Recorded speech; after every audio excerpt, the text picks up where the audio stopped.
Hello everyone and welcome back to my workshop. I'm Diane Deziel and today I'm going to show you how to make a triangle top for a bathing suit. We're ready to start the triangle top for bathing suit, and it's going to be for sure the easiest pattern I've never shown. Before to start the pattern, I wanted to show you my basic bodice block, because you might remember that for the bustier, the cup of the bustier, and I think another style that I show you, I ask you to trace a circle for the circumference of the bust. On basic technique, the radius of the circle is 7.5 centimeter, and this is giving you a B cup. Now to do the triangle top, we're going to start with the circle also. So you'll need a little piece of cardboard where you're going to trace a line with the radius of your circle. I'm going to give you approximative measurement that you could modify a little bit if you want, but for a small or A cup, you would use a 6.5 centimeter radius. For a medium or B cup, I'm going to use the 7.5 radius today. And for a large or C cup, you could use 8.5 centimeter. For extra large or D cup, you could use 9.5 centimeter. Now you're going to take your pattern awl and make a little hole on both ends of your line. Now again with your awl, you're going to place one of the holes in the middle of the paper, hold your awl, and pivot the other side all around. The pattern awl should have left a little reference for the middle of the circle, and touching that point, you're going to trace a straight line top to the bottom. Now on top of the circle, I want you to measure 1 centimeter, and at the bottom of the circle, measure 1.5 centimeter. Now at the bottom of the circle, square from the center line, you're going to trace a square line on both sides. The next step is going to be done twice. I want you to go square from that bottom line, touching the side of the circle. So we're going to do it one time and a second time. Then again, we'll do the same thing twice.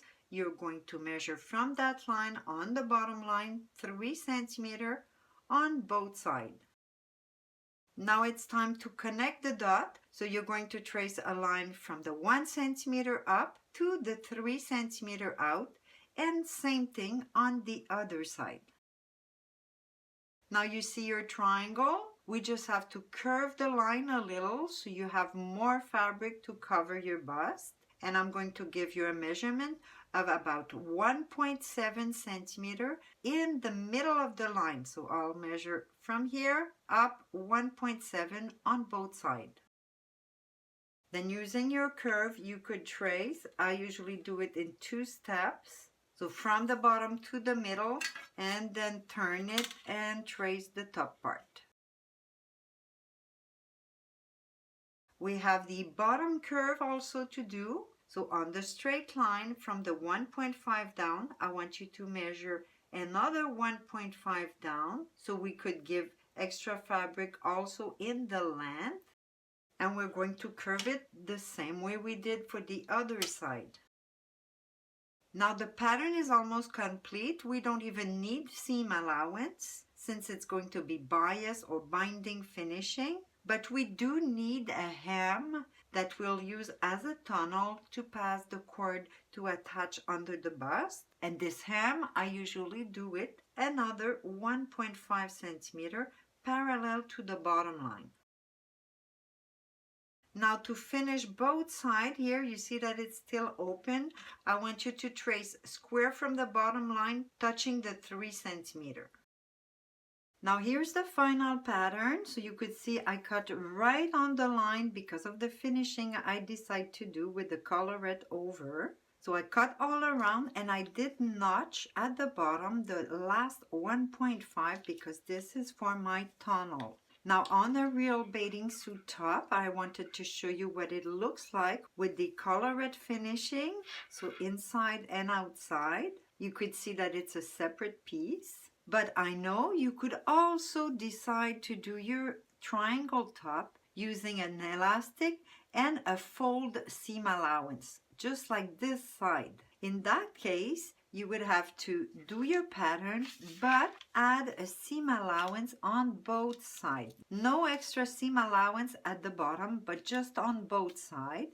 And you're going to add a value that is the width of your elastic plus 2 or 3 millimeter to make sure you could cover it. You could also decide to combine both methods. Let's say the binding on one side and the elastic fold on the other side. This is possible. And you could see it here, both technique combined. This is the back part of my bathing suit, but you could also see it in the triangle top. So you could decide to combine and you do your seam allowance or no seam allowance depending on the style that you want to do.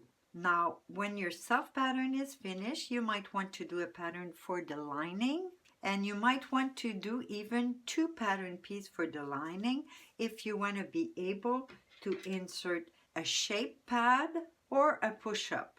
Now, to do your lining, you're going to use your final pattern. For this example, I'll use the basic one that I did, and you're going to retrace 2 more layers just the same. Then for one of them, that is going to be your lining, you remove the 1.5 that you added at the bottom. This is going to be your first layer of lining. For the second layer of lining, you're going to do the little opening to insert padding or push-up. On my pattern, I traced 2 different ways to do the opening. The first one is with a straight line from the side to the bottom. And here, just for reference, I measure 6 centimeters at the bottom and 10 centimeters towards the top. I trace my line, and for the finishing, I put an extra 1 centimeter. So the pattern piece would be like that. And I would just fold it and maybe do a zigzag to hold it down. The idea of the opening is that it's small, so the push-up or the padding that you're putting inside doesn't come out. But you have to keep in mind that the finishing will be done. So the bottom would be folded by 1.5 centimeters, and you're going to have the finishing of about 1 centimeter on the side. This is going to reduce a lot the opening that you create. The other way to create the opening is by tracing a little round line on the contour on the side. But here again, remember that you will do a finishing that takes about 1 centimeter. So the depth of your curve has to be bigger than that. I would say at least 1.5 centimeter to 2 centimeter. Now the finishing of that little curve could be with a tiny seam allowance. Here you could see about 5 millimeter. It is just turn and zigzag stitch finishing. Or look at this one, much deeper, and it's finished with a very narrow overlock. And that's it for the triangle top. That's it for today. I hope you enjoyed. Thanks for watching, and I see you next time.